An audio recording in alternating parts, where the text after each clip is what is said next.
All right. May peace and power elevation be to you guys. What's going on? This your girl Tiffany coming through right here live in effect. So I'm glad that you guys tuned in. Make sure you hit that notification bell, hit the subscription, and all that great stuff. Make sure you share the video. So today we're going to be dealing with a topic about a brother who was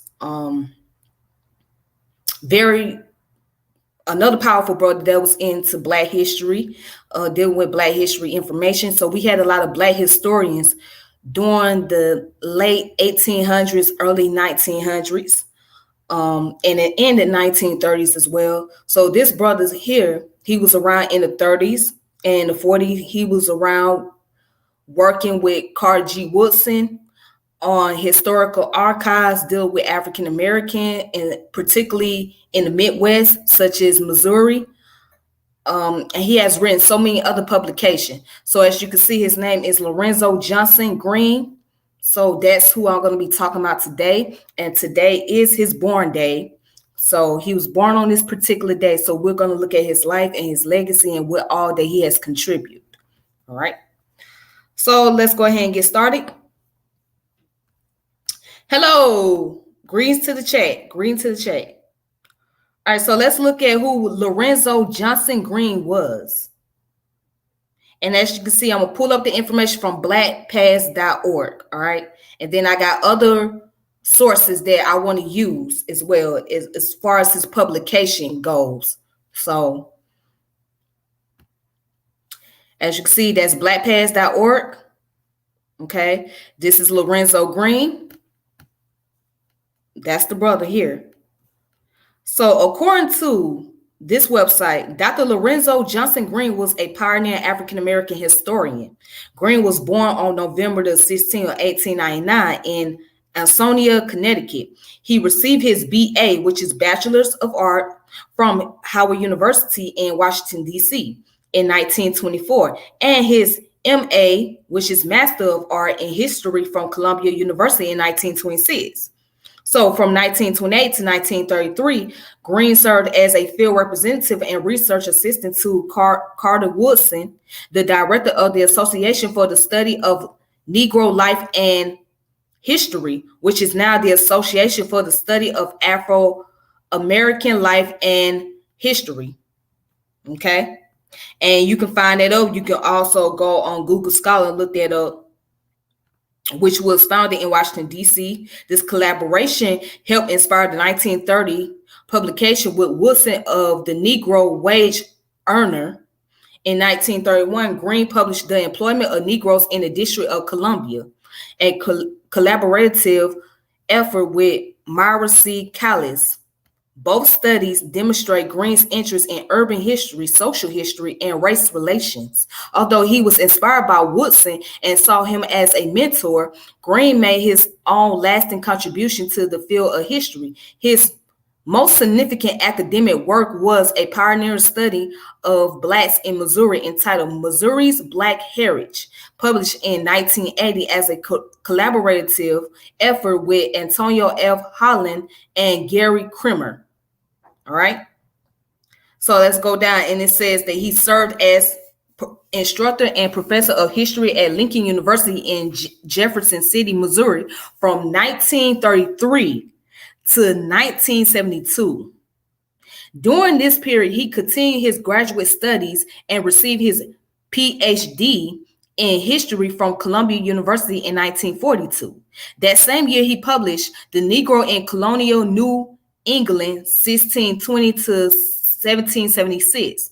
His interest in race and labor issues helped to revolutionize labor historiography with a greater emphasis on African Americans and other laborers, both free and unfree.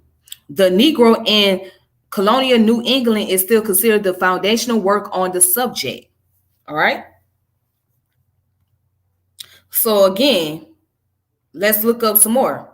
And it says that Professor Greene served on a number of committees and associations and was editor of the Midwest Journal from 1947 to 1956. He was also the president of the Association for the study of Negro life and history from 1965 to 1966.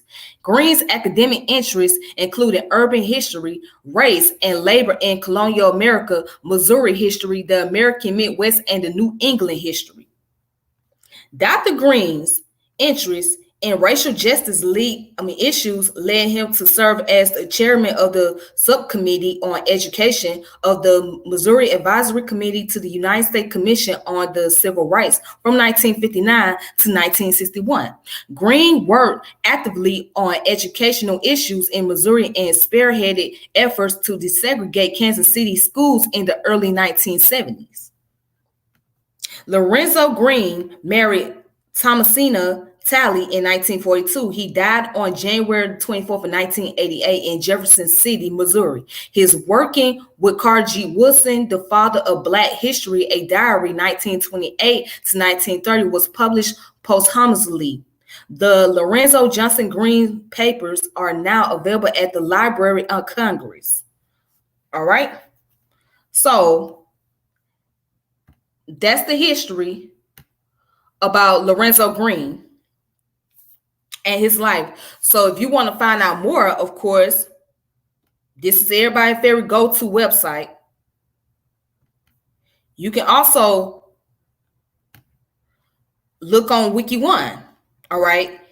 And as you can see here, they have a timeline about his life.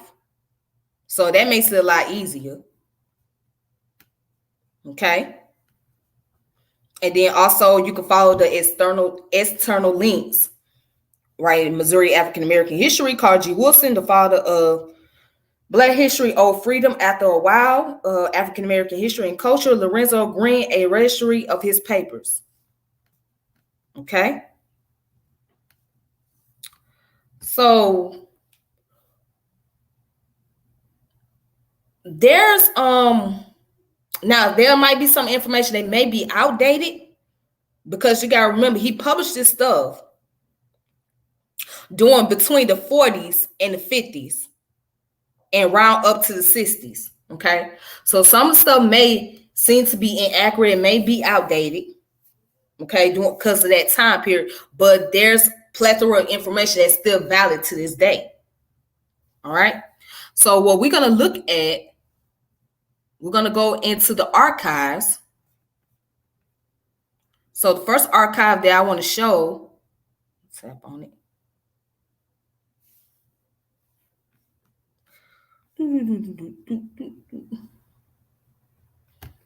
All right, then here we go.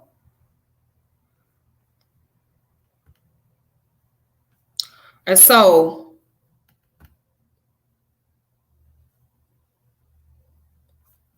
right here, this is the archives called The Early Black History Movement, Carl G. Woodson and Lorenzo Johnston Greene, by Pero Gagolo the Grobovi, if I'm saying it right. Okay. So as you can see, I'm scrolling down, of course.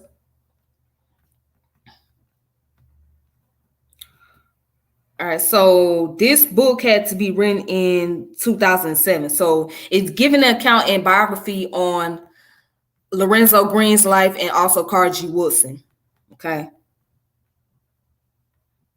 And so as you can see, that's the table of content right there. All right. So if you look where it says part 2, Lorenzo Johnston Greene's life, work, and contribution, 1899 to 1950. All right. It goes into the origins of a creative scholar and historian from 1899 to 1928.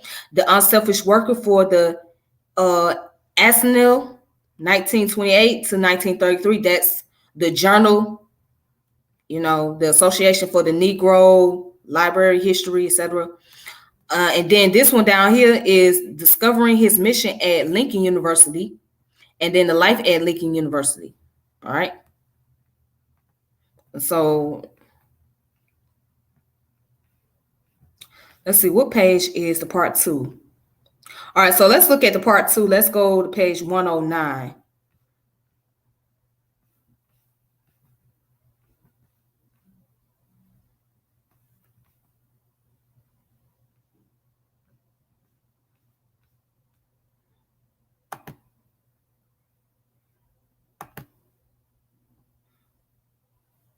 Oh,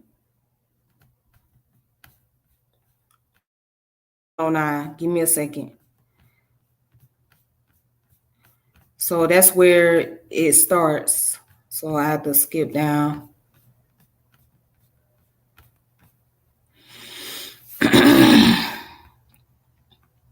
All right, so as you can see, this is the part 2. Lorenzo Johnston Greene's life, work, and contribution right here. And it goes into the origin of a creative scholar and historian. Let's see if I can zoom that up a little bit. All right, here we go. So it says, though their lives as scholars and activists overlapped by about 25 years, they were equally dedicated to the early Black history movement. Carl G. Woodson and Lorenzo Greene were the byproducts of some distinctively different historical circumstances. Most important, they hail from different generations and different parts of the country. They both spent their early years during the Nadir. Woodson experienced the immediate aftermath of Reconstruction and last several decades of the 19th century as a young man. Greene, on the other hand, knew only the 20th century firsthand. Based on these variations, it would be logical to expect that their perspectives would diverge instead of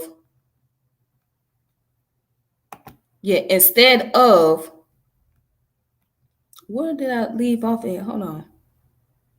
Yes, they'll intermingle. They certainly had their generations based disagreements, yet their early lives overlapped in ways that perhaps help explain commonalities in their worldviews. As proto-civil rights movement Black scholars, both were reared by struggling working class families who nurtured their growth and ability to preserve. As children and young adults, both men were forced to develop work ethics of Herculean intensity, a sense of compassion for and faith in the Black laboring classes, and a servant's ethos that would become a central component of their adult characters. All right, so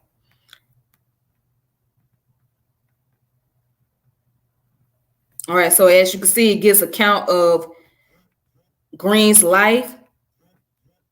All right, as you go further down, let's see what else we can find.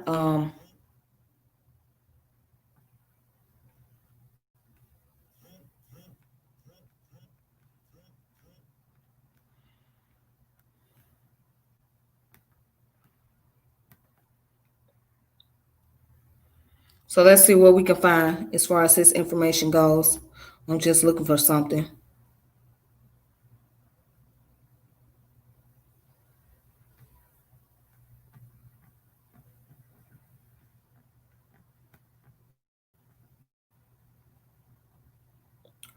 Okay, so down here it says by 1920, Greene entered Howard University, still planning to study medicine. By the end of his second year, he had fulfilled the school's pre-medical requirements, and he did not abandon his childhood interest in history. He continued to take classes in the social science and decided to delay entering the medical school until the end of his junior year. During his last year, he enrolled in history courses, the only classes that fit into his busy work schedule. Greene missed Woodson, who resigned after attempting to introduce Black history permanently into Howard's curriculum in 1919. Walter Dyson, Leo Hansberry, and Charles H. Wesley molded his early perception of history and in different ways reinvoked Greene's love of history and challenged him to reassess what it meant to be a Black historian. He also took classes from Lorenzo D. Turner and Ellen Leroy Locke. All right.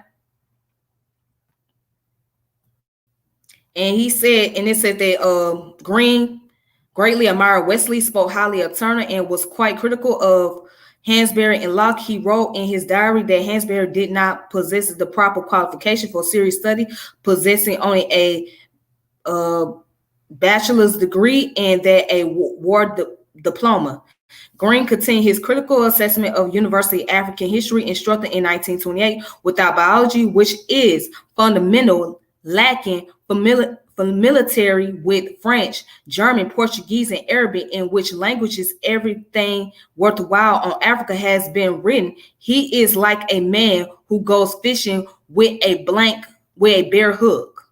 Now, this is what he said about biology. He said, without biology, which is fundamental, lacking familiarity with French, German, Portuguese, Arabic, in which languages everything worthwhile on Africa has been written, he is like a man who goes fishing with a bare hook. The real genius of Hansberry in Greene's eye was his extraordinary ability to attract students to his course for the sake of an easy passing grade. Greene added in a late 1929 journal entry that he himself was better prepared for serious historiography than his former teacher. Locke did not impress Greene either for all his superior education, and I doubt whether any Negro in America has had the benefit of better training. He has produced nothing original. Apparently, Greene did not consider any of Locke's philosophical studies or essays on the new Negro as being authentic, and did not care for this man of superfine culture because he lacked the practicality of Woodson. Dang, that's a harsh criticism.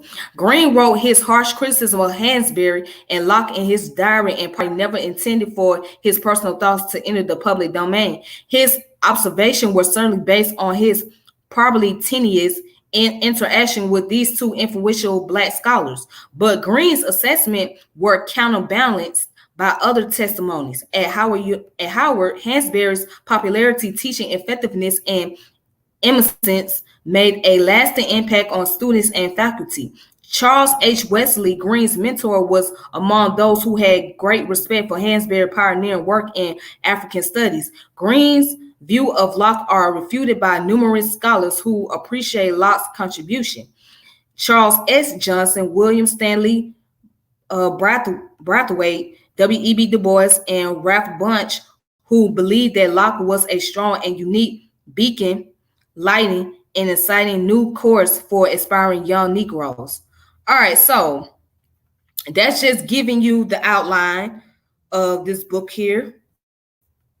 The autobiography, not the autobiography, the biography of Carter G. Woodson and Lorenzo Johnston. So obviously Lorenzo Johnston didn't think that one of his teachers was very qualified or very powerful like Carter G. Woodson was, because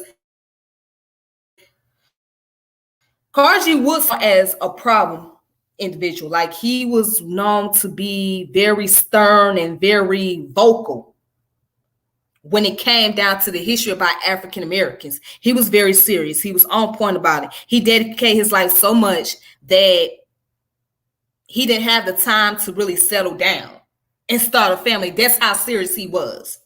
He was so focused. All right. So if it wasn't for men like Carter G. Woodson and Lorenzo Johnston Greene, then you wouldn't have people like Dr. Amos Wilson. You wouldn't have people like Dr. John Henry Clark, right? You wouldn't have Dr. Ben, because all these men came before them. All these men, these two men and others who are also not mentioned in the mainstream, they came before them. They made it accessible for other Black scholars to be able to continue on the work and continue on the information. So Carter G. Woodson especially inspired Dr. John Henry Clark. That's who Dr. John learned from. He learned from Carter G. Woodson, and he learned from Arterio Schomburg. So those men had a great impact on him. So what I'm saying is these men have led a way for African Americans to be able to study their history. So if you want to look up more, you can go on archive.org and you can find this information here. So I want to also show you something else too. You're welcome, Brother Marshall. You're welcome. You're welcome. I appreciate you for coming in, for tuning in, watching.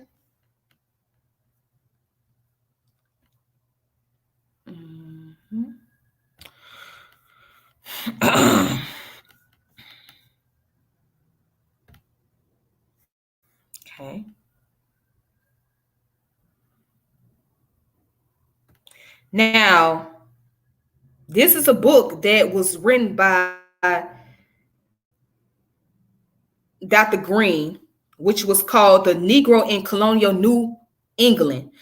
So for those of you that don't know what New England is, that's like Massachusetts, Vermont, Rhode Island, New Hampshire, Maine, all of that. That's considered as New England. All right, that whole region.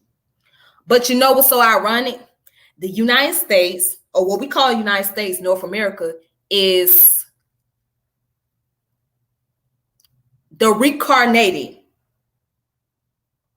or the Renaissance of Europe.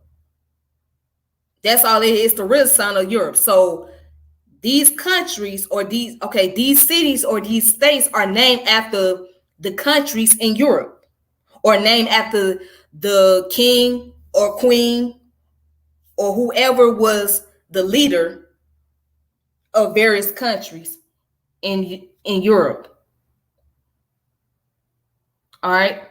So like the New England is the Renaissance version of England. Georgia was named after King George. Louisiana was named after King Louis and his wife Anna.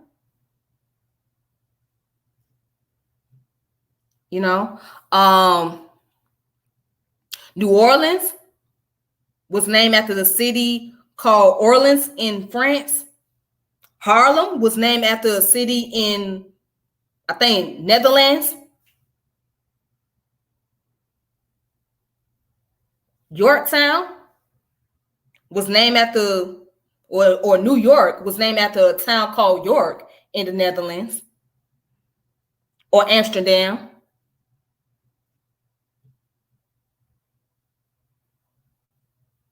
So these states, or what we now know as states, they are the Renaissance version of Europe.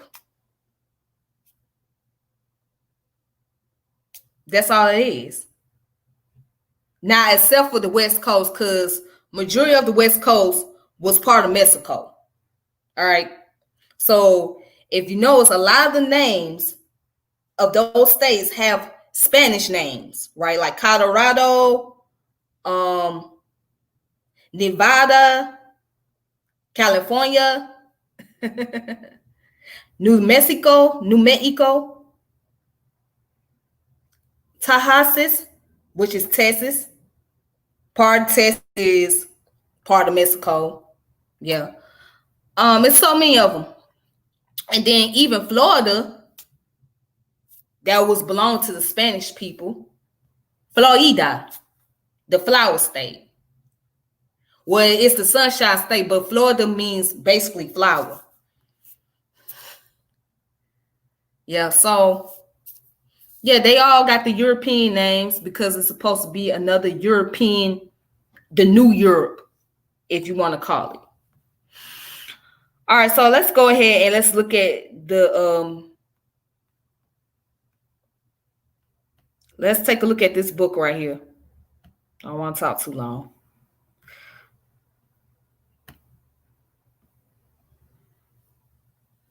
Now, right here is New Negro in Colonial New England.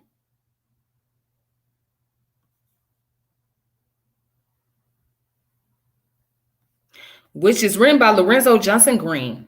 Okay. Boston Public Library, of course. All right.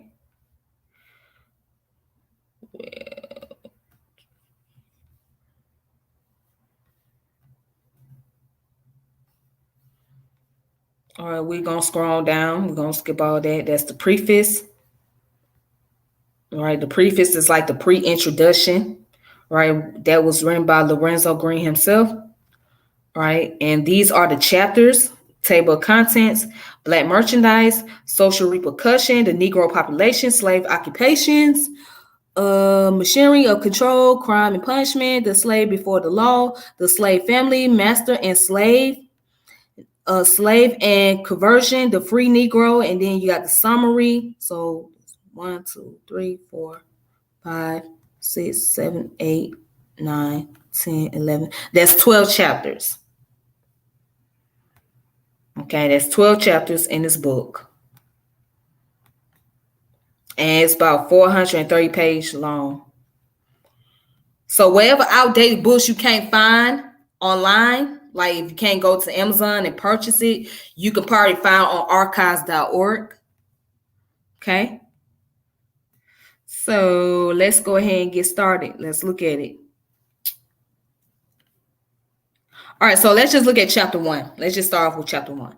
All right, so chapter 1 deals with black merchandise. Let's see what this is about. Okay.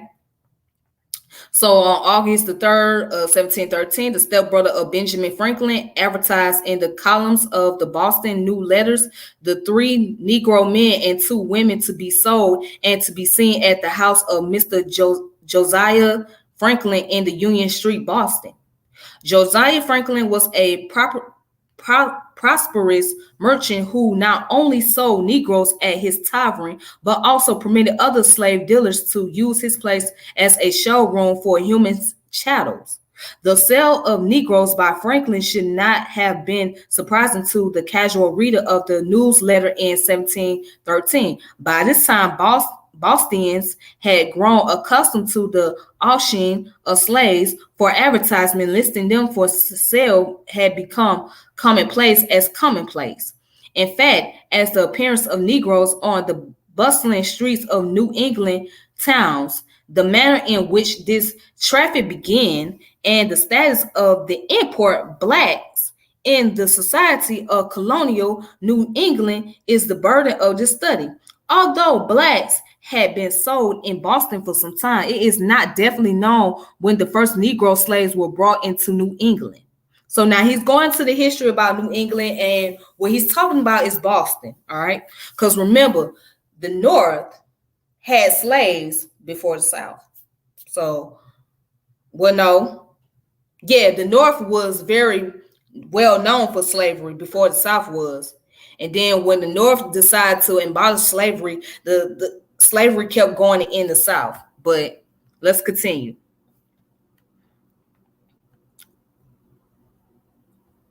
Where did I leave out? Okay, by this time, Bostonians had grown accustomed to the auction of slaves for advertisement, listing them for sale had become commonplace. In fact, as the appearance of Negroes on the bustling streets of New England towns, the manner in which this traffic began and the status of the imported blacks in the society of colonial New England is the burden of this study. Although blacks had been sold in Boston for some time, it is not definitely known when the first Negro slaves were brought into New England.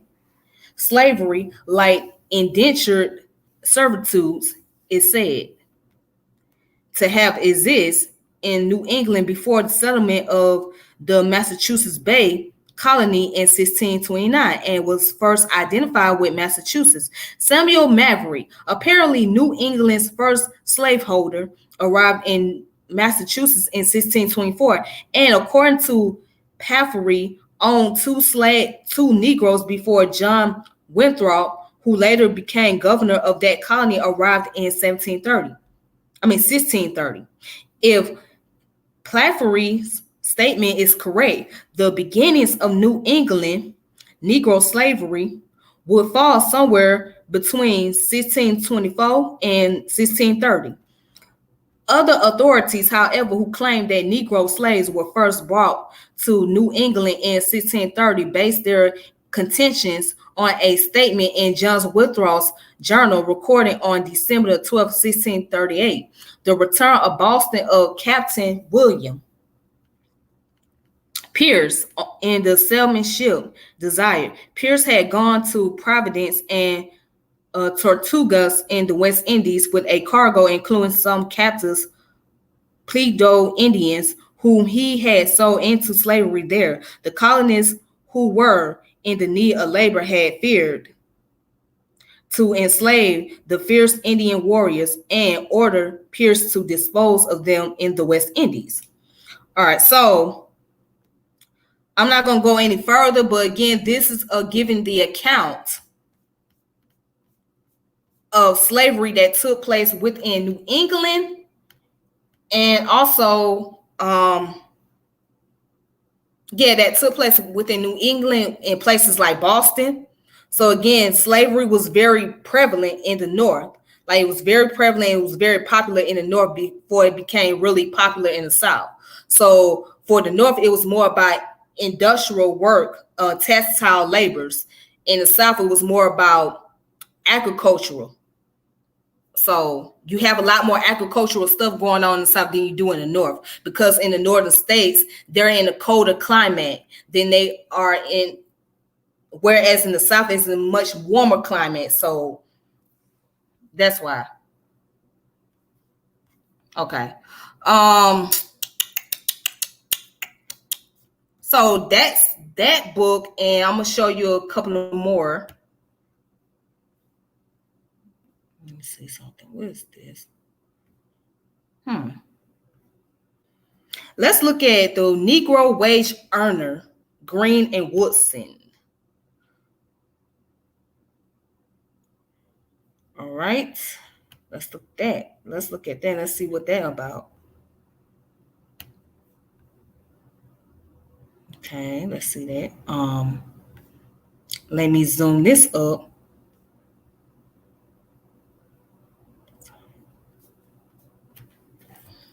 Let's see, what time is it?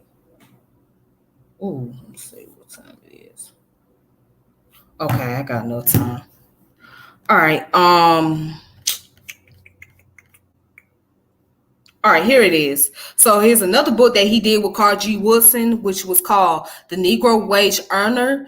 Basically, the wages that the African Americans were earning during their laboring. So it talks about, the type of labor they were doing, and the type of, and how much they were making and things of that nature. So he's going to social economics. That's what he's dealing with, social economics, on that subject matter. So let's look at that for a moment. I'm not going to spend too much time on here. So, So, all right. So as you can see, the title, let's see what year. I think the year was, let me try to zoom it up. I think the year was 1930. Now, 1930, that was 90 years ago. All right, here's the introduction.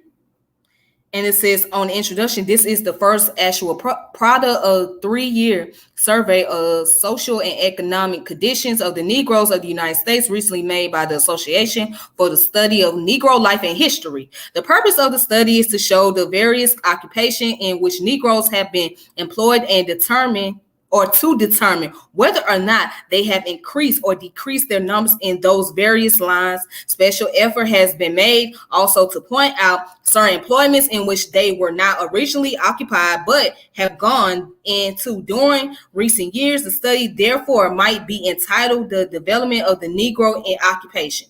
All right, so they were doing surveys and statistics on African Americans and the laborers and how much they were getting paid and things like that. So again, this was dealing with socioeconomics. That's the subject matter, socioeconomics. Okay, so let's see. Let's look at the occupation prior to emancipation. All right, so how many chapters is it? So it is 11, 12, 13, 14, 15, 16. So it's 17 chapters in this book. Okay.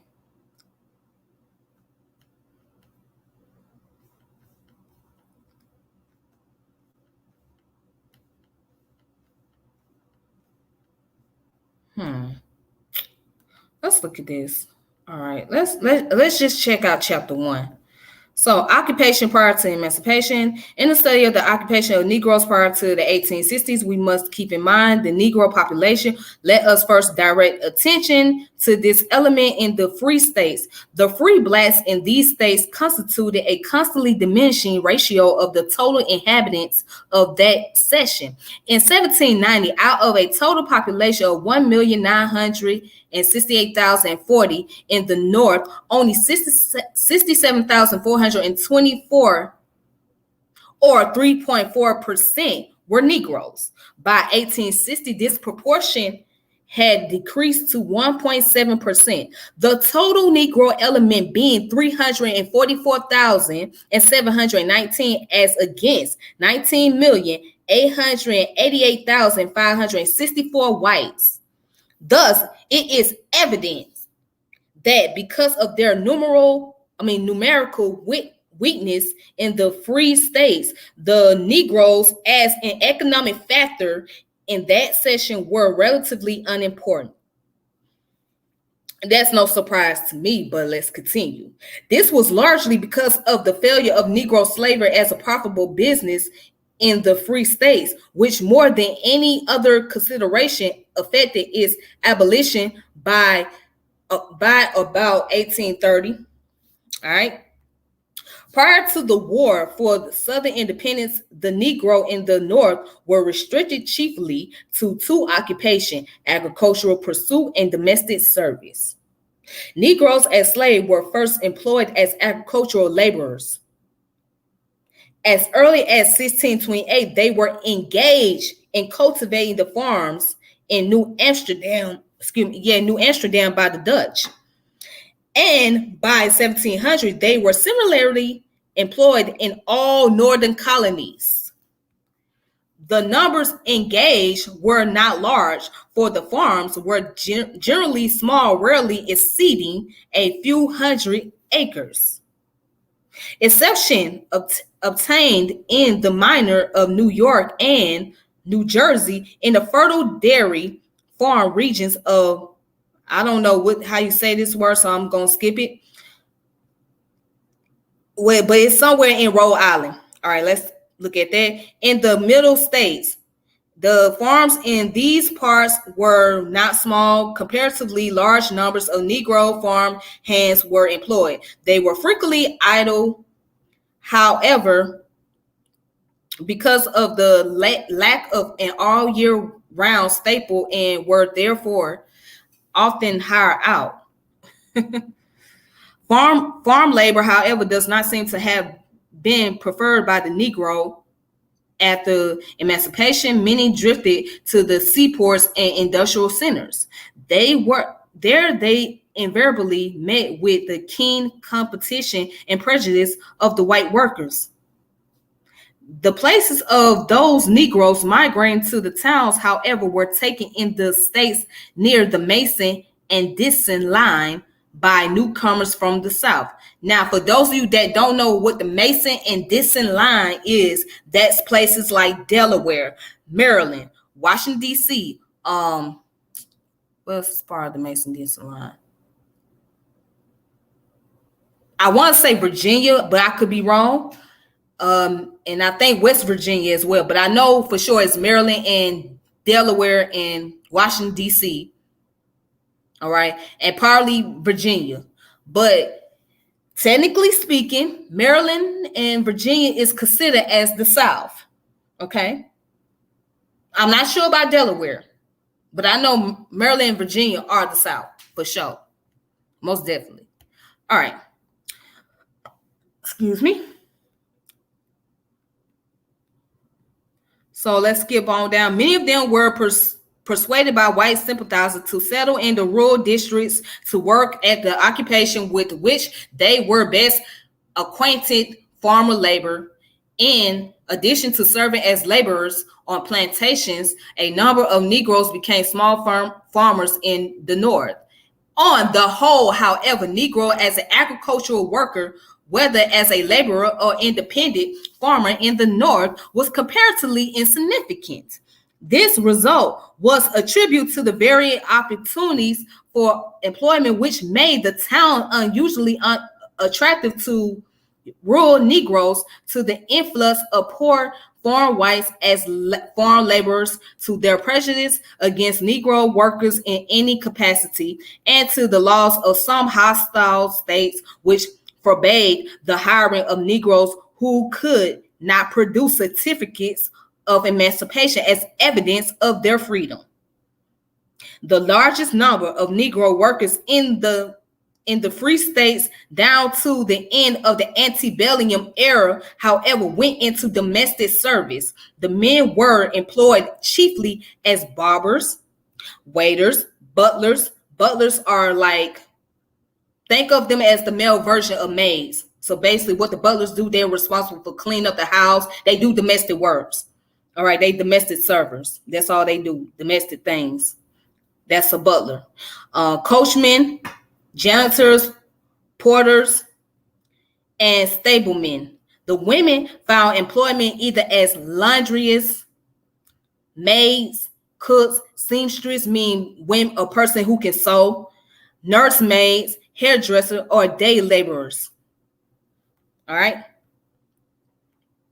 The fact that a large number of Negroes perform menial service is explained by the strong animus against hiring Negroes in the higher occupation. As a result, the Negro male found it exceedingly difficult to secure any sort of employment. In this extremity, the Negro washerwoman rose to prominence. She became, in many instances, the sole breadwinner of the family. She washed and ironed while her all but idle husband brought in and carried the clothes back to the homes. All right, so I won't go any further, but again, this book is dealing with social economics of African Americans, and the class, I shouldn't even call it a class, I should call it the caste system, but the social class and the social economics of African American. That's what this book is about. It's called The Negro Wage Earner, Greene and Woodson. So it may be out of print. So you might not be able to go and find it on Amazon. You're not going to be able to find it at any bookstores, definitely. So you may have to go on the archive.org. So this is the website right here that you need to go if you want to find out more information. All right. So they may have some out of print or outdated books. And books that are out of print, they are very difficult to find.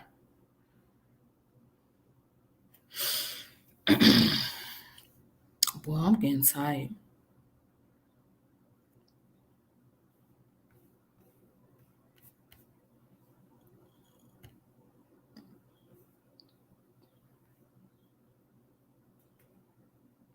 All right, so last one. And then I'm done for today. So this is the main book that was very popular by Lorenzo Greene, Gary R. Kremer, and Antonio F. Holland, right? Missouri Black Heritage. Okay, talk about the Black people in Missouri. All right. So let me see. Just take this off here real quick. So this book goes into the Black people in Missouri and their history and all that good stuff. All right. So as you can see, let's see the table of contents. As a matter of fact, let's see what year this was written.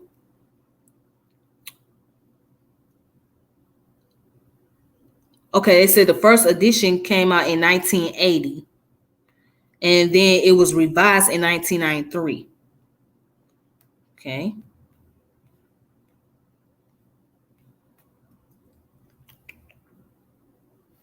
So here's the table of contents right here. Black experience in Missouri, roots from sun up to sundown, the slave strikes back, slaves without masters, the sable arm, 40 acres and a mule, separate and unequal, hope betrayed, appeal for justice, free at last, shall we overcome, the 1980s and beyond, the index, etc.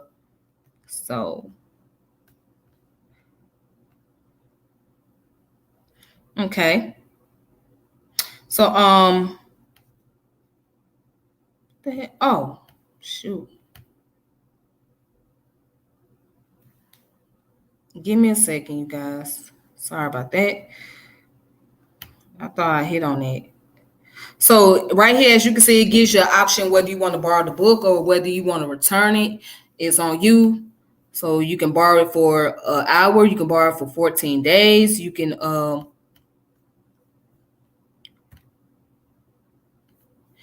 borrow it for 2 weeks. Sometimes you could be able to purchase the book, but you can only do it for you can only purchase them as ebooks. You can't get the physical copy. So, all right, blah blah blah blah blah blah blah blah blah. Let me go back down to where I was at.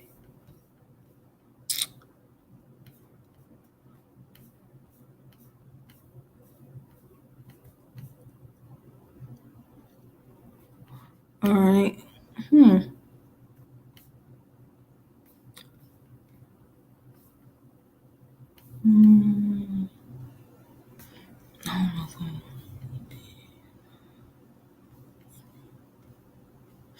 All right, so right here, the first chapter is dealing with the roots. Slavery comes to Missouri.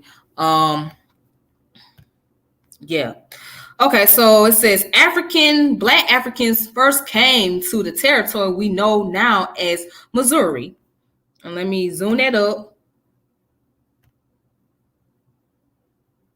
Okay, Black Africans first came to the territory we know now as Missouri early in the 18th century, brought against their will by Frenchmen. That keyword Frenchmen. I just want y'all to think about that for a moment. All right. So for those of you who didn't think that French people was that had slaves here in America or in the territories, you better think again, because there's your proof right there. But let me read that just in case if you missed it. Black Africans first came to the territory we know now as Missouri early in the 18th century, brought against their will by Frenchmen who enslaved them for profit. Blacks were seen as the solution to a severe labor shortage encountered by Europeans everywhere in the New World.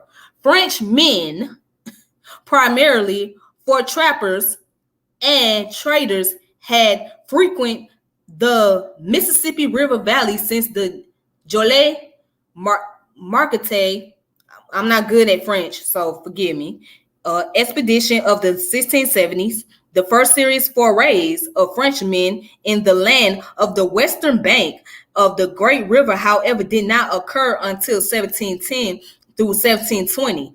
During that decade, entrepreneurs based on Illinois crossed the river in search of a precious minerals. Before I continue, let me say something real quick.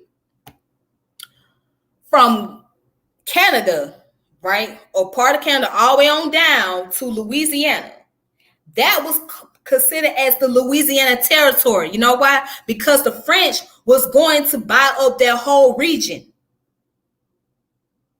From what you know today as Michigan, all the way on down to Louisiana, that was the French territory. And think about it, like the word Detroit. Detroit is a French word. Missouri is a French word.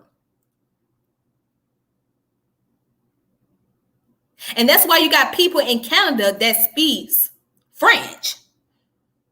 Because of the French people, they occupy a part of Canada, especially the city called Quebec.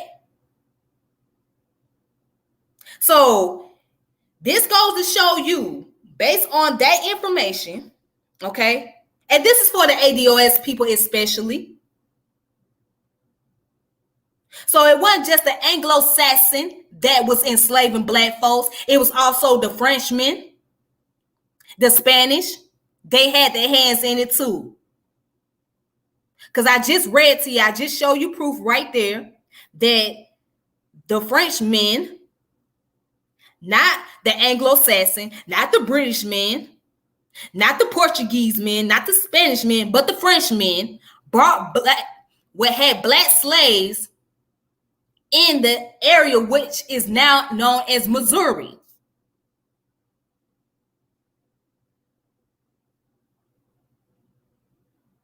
They had slaves here in America.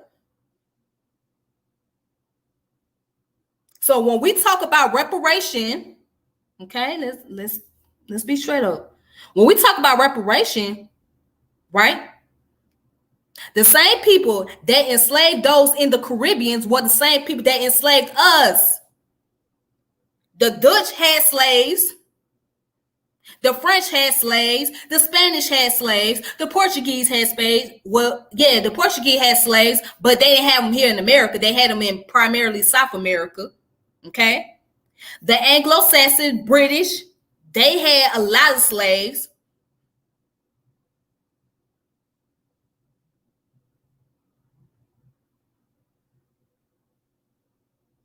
So there's a lot of commonality between us, African Americans, and those in the Caribbean, and those in South America. Okay. But the only difference with South America is, for the most part, it was occupied by the Portuguese. But the Spanish had their hands in it too.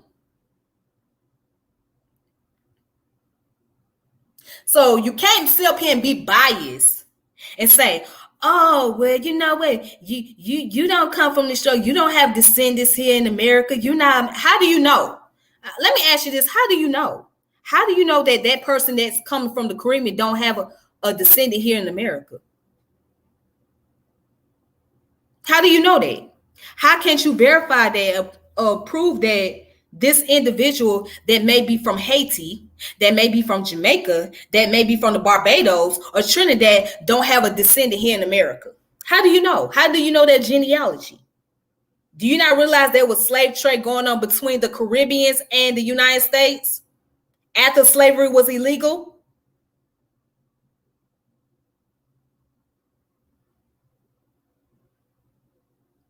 So how do you know what that person got here in America?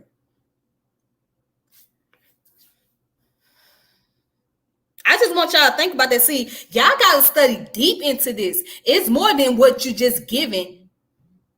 You got to study more into details about slavery. You looking at different eras, okay?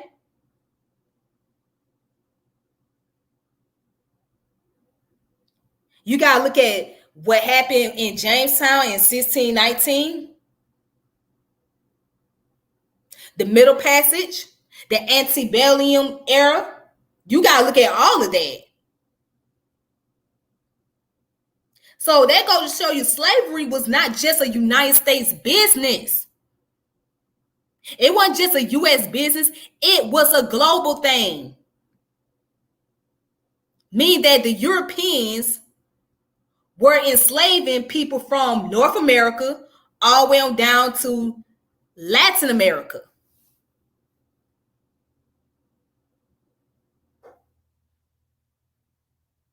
And you're going to find out you have ancestry that may be in Latin America, that may be in the Caribbean, because families were separated.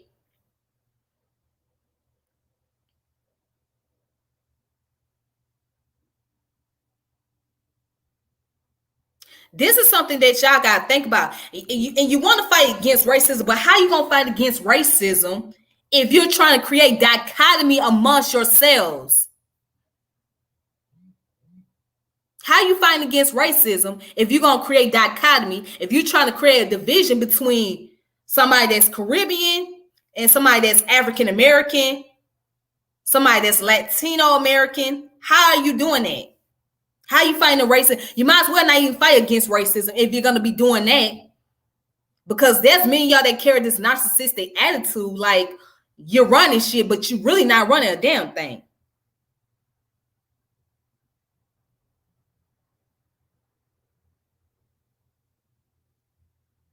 You're not. You don't control nothing. You don't really own any resources. So who are you to say to somebody that come from another country, particularly the islands, and tell them that They don't have any descendants here in America. You don't damn know. You barely even know your own descendants. If you want to be honest, you barely even know who your descendants are. So how you gonna tell somebody else that they don't have descendants here in America when you barely even know about your own descendants? If you ask majority of black peoples here in America, in North America, who are they descendant and were they ancestors slaves? Many have the slightest clue.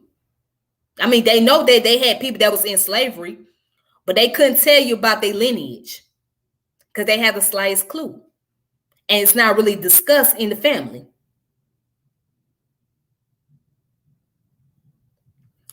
But that's just a thought. Let me go ahead and continue.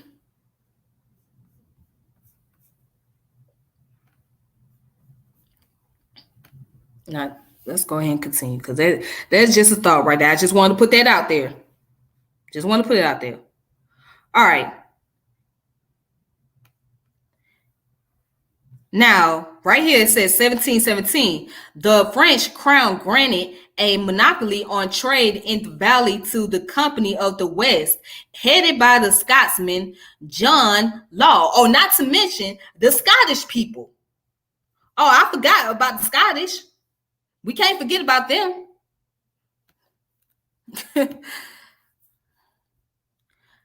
2 years later, Law merged his business with several others to form the Company of the Indies.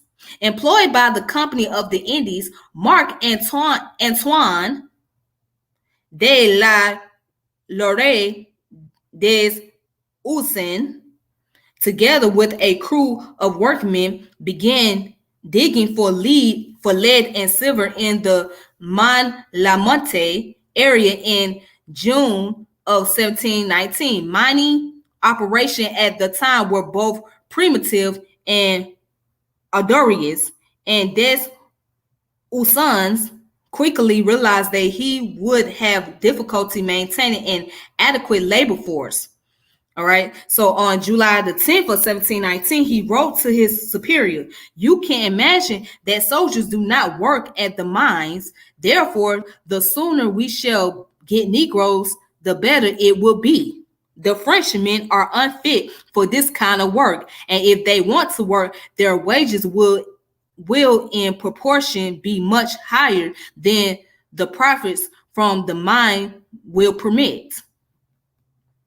Okay, so now, again, this comes from the history about St. Louis. I mean, not St. Louis, excuse me, about Missouri. I keep thinking St. Louis as if St. Louis is the capital of Missouri. But this is Missouri's Black heritage, all right? So when you look at things, you got to look at each state, right? And who were in these territories or in the states at the time, who was controlling, occupying.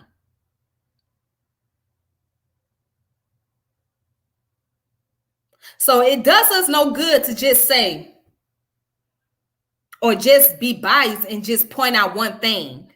You have to really, really study the history of America. You really got to study the history of slavery. You have to really study, because if you don't, you will miss out a lot of information.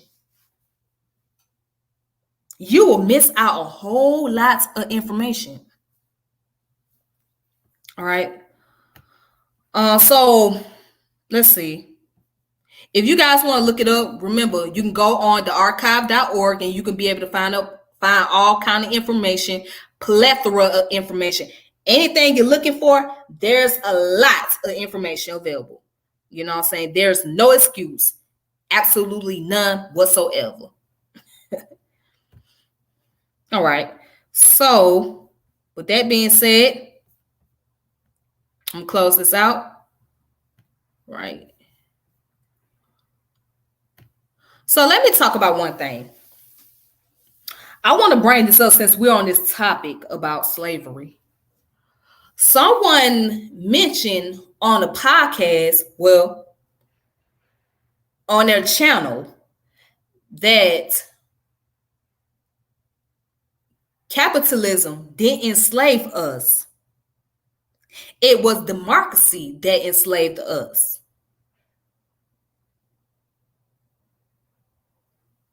Yeah, this person literally said capitalism did not enslave us. It was democracy.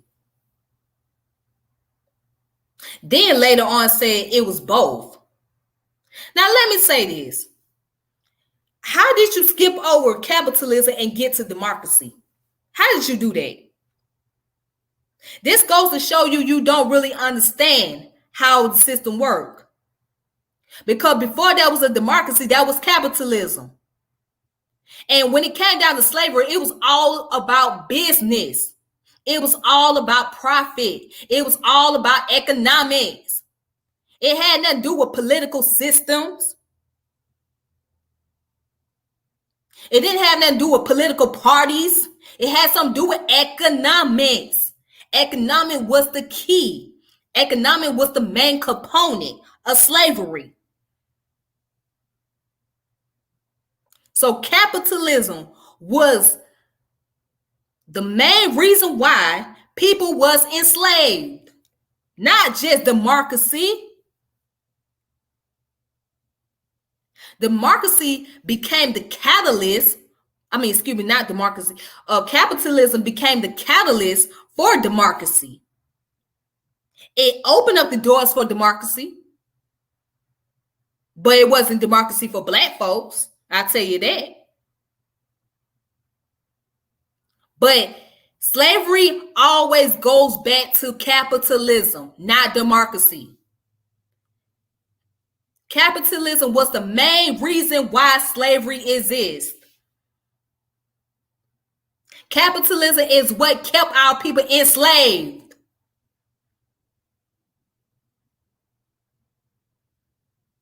No matter what period, it always goes back to economics.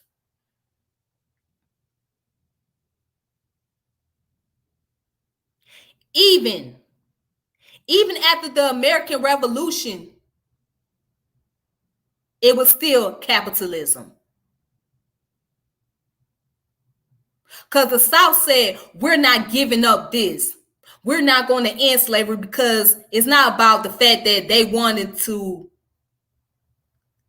be mean towards the people in the North. They didn't want to give up their economics because they were making profit off of those who were enslaved.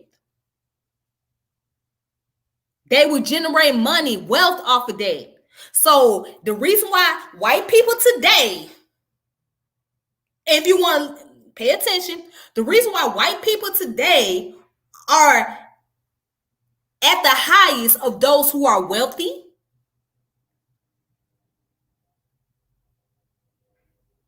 those who have generational wealth, is because of slavery. So you're going to come find out that if there's some white people, right, that has generational wealth, I guarantee you, you can trace it back to slavery. You can trace it back to slavery because that's what made the profit. And not to mention, some of these universities, these the Ivy League colleges that y'all like to talk about, they play a part in slavery. Georgetown played a part in slavery. I bet you didn't know that. But it's an Ivy League college. Yeah. And some of these banks played a part in slavery.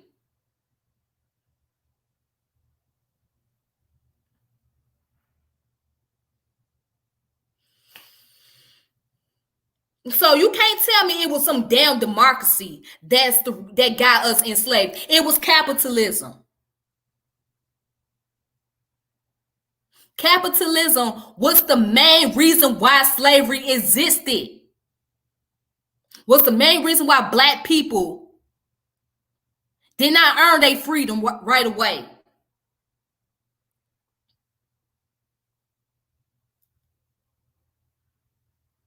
Them white folks weren't trying to give it up, but they were forced to because there was the Industrial Revolution that came about. So once the Industrial Revolution came in, then for the most part, they was like, okay, well, we don't need the slaves anymore because now we got machinery. We don't need manual work. We got the machines that can do it. And they done went from that to going into the digital era now, which we in. Everything is online.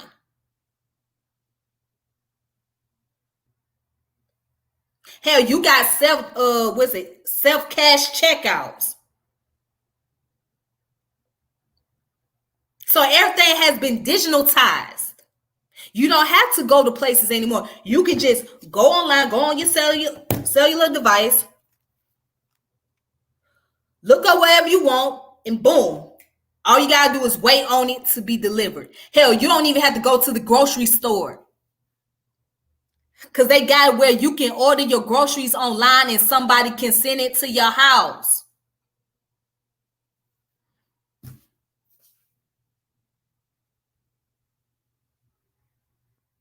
Capitalism been around ever since slavery came into existence.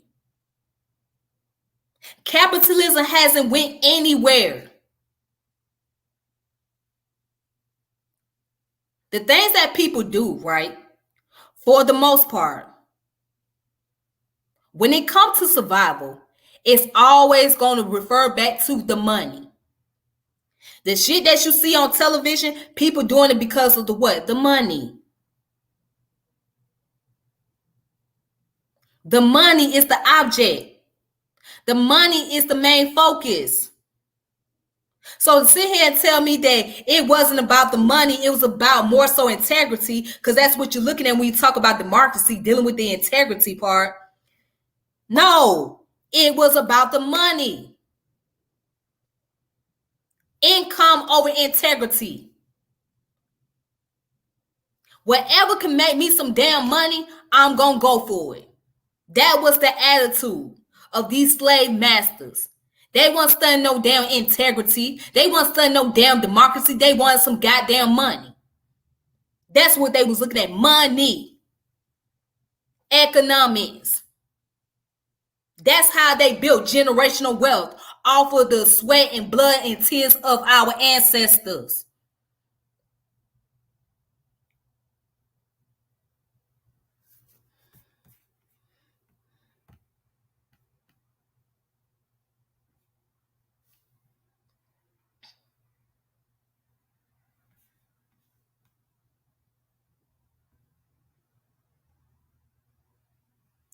I'm not going to answer that question because if you don't know how slavery started, then maybe you need to go do your research.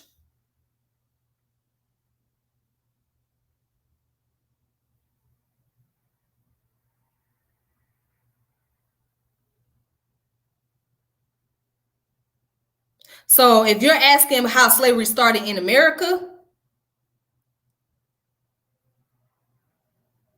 or if you're asking how slavery started in general.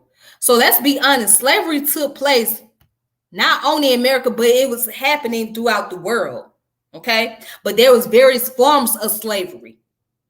It was various forms of it. The slavery that we dealt with in America was called chattel slavery, meaning that we were properties. We were forced to work against our own will. We was working for free. That's what we was working for free. There was no wealth coming out of that. Now, at one point in time, there were indentured servants. Indentured servants are those who got paid to work. Or if they didn't get paid, they was compensated for properties. Okay? You had that going on in that time period. But then there were groups of people who saw ways to make more profit. They was like, well, okay, you know what? We don't need indentured servant. You had white people that was a servant. You had the indigenous people, all of that. But they said, you know, we don't need that. Why we need them when we can use chattel slavery?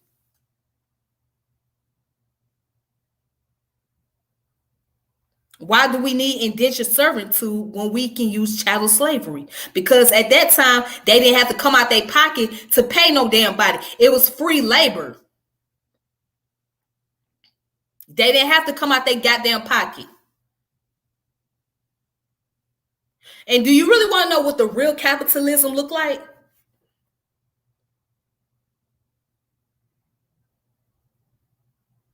Do you want to know? I mean, because the capitalism we in is capitalism, but it's not pure capitalism in a nutshell. Because the pure capitalism would consist of the laissez-faire. And for those of you that don't know about the laissez-faire is basically that the government cannot intervene in any businesses or any competition. That means that the government cannot tell businesses how much they should pay their workers or raise the minimum wages. They can't tell the government they should offer health care.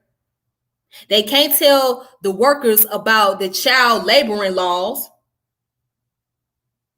They can't do none of that. So business can run how they want to run and still make their profit. That's direct capitalism.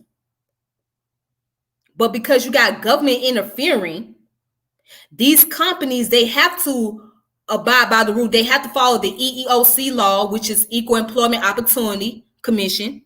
They have to follow the child laboring law, which means that children under the age of 15 cannot work a certain amount of hours.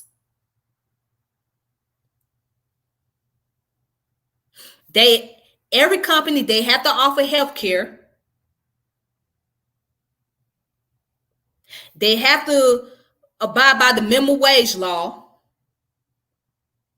They can't have their workers working in certain areas that could be hazardous or dangerous. They have to follow the OSHA law, which deals with safety guidelines and, making sure that the environment is not too hazardous. So OSHA might pop up anytime and they might go around inspecting the facility, especially if it's a restaurant facility. And if you fail OSHA, guess what? Your business will be shut down. So if you fail numerous of times, OSHA can say, you got to shut it down. You got to close it down. And in some states, not all states, but in some states, they have to offer unions. Because unions is what protects the employees and give them their rights. Now, in some states, they're not required to have unions. So we're living in capitalism, but it's not pure capitalism. Because pure capitalism or direct capitalism is very harsh. We're being much harsher conditioned than what we are in as now. And that's all honesty. And why you think so many businesses going overseas? Because cheap labor, because they could pay the workers however much they want to pay them and still keep the money, still keep the profit. They don't have to give too much out of their own pockets. So they're going to go to the country, the so-called third world countries that have the poorest environment, that don't have any child laboring laws or any minimum wage laws, and they can go there and set up business and have workers there. They ain't got to worry about paying them a certain amount of money. They ain't got to worry about the child laboring rules and all that. They ain't even got to worry about providing health care. They ain't got to worry about none of that stuff. They can just go and make their money.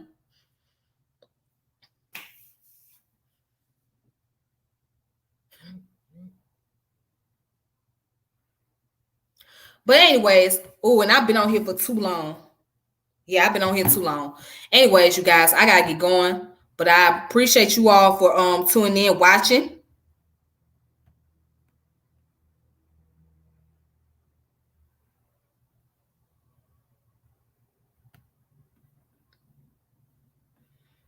Yeah. I appreciate you guys for watching. Thank you for tuning in. Thank you for coming in. And I'm gonna keep this thing going. So Wednesday, I'll be back with some more historical information. Until then, you can go ahead and hit the notification bell, subscribe to the channel, share the videos. What else? And also, if you see that Cash App at the bottom, if you want to contribute, you want to donate, you want to do whatever, you go ahead. You're more than welcome to do so. You see that Cash App scrolling down at the bottom of the page? Make sure you do that. All right. But anyways, I thank you guys for tuning in. I thank you guys for watching. Somebody put taking African out the human family, then turning them into a commodity, property with value. Then they can borrow debt off this human property. You just said it right there. Now that's even better. That's a better response. That's a great response. That's it. But anyways, I'm gonna get going. I'm gonna get going, you guys. Thank you all so much for tuning in, watching. I really appreciate that a lot. So like I said, make sure you guys hit that notification bell, subscribe to the channel, share the channel, do what you want to do. I got over 155 subscribers. Thank you guys who've been subscribing on Facebook, on YouTube. Thank you for hitting that subscription. I really appreciate that. That really means a lot to me. You know, I didn't really expect that many people, but thank you. Let's keep the numbers going and let's continue to share these videos. All right. All right, then. So until next time, may peace and power elevation be to all of you. Please be safe and be careful out here because we're still in this pandemic and we don't know what's going to be the next step. We don't know what the hell they're going to do. We're trying to find out what's going on. Or there's going to be some type of safe vaccine that's going to be taking place or what. So just keep your eyes open. Please be careful and be mindful of your environment and your surroundings. All right. Peace and power elevation be to you all. Until next time.